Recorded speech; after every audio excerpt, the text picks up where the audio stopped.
We are Onyx Imaging. We are the highest rated and most reviewed printer service center in Oklahoma. Hi, my name is John with Onyx Imaging. Today we're going to take a look at this HP M402 and we're going to show you how to print a supply status page. And the reason that's important is it's going to help us maintain and manage this printer much closer, so that way we can avoid surprises later on down the road. And I'll explain that in a minute.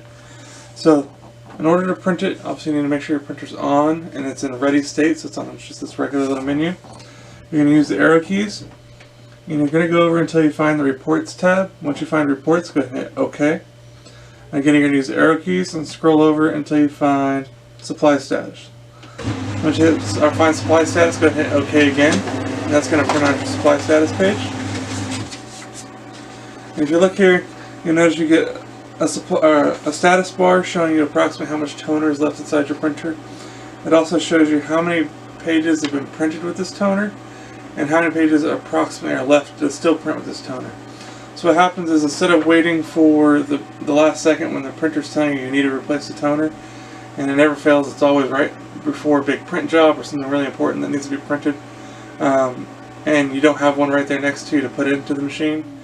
And this will help kind of keep an eye on exactly where your levels are, so that you know when you need to have a backup toner ready and available, so that if you do get that message you do need to replace that toner, you have them ready to go. You're not scrambling at the last second trying to figure it out. So again, very simple. There's a lot of useful information on here. Most important being, it really helps you watch your toner, so you're not waiting for that last second replace toner warning that sometimes you can get from the printer. This way you can kind of watch it go down, you know where you're at, and you can have the replacement ready to go and available. If you have any questions or concerns, please feel free to reach out to Onyx. We'd love to help you out with those. Also, if we can help supply any kind of supplies for your printer, any toner, office supplies, anything like that, please feel free to reach out. We'd love to help provide those for you. Other than that, we hope you have a great day and you're back up and printing. Thank you. Thank you for watching. If you're interested in how you can receive free labor on all of your service calls, as well as how to qualify for free printer upgrades, contact us today. We are here for all of your printer and office supply needs.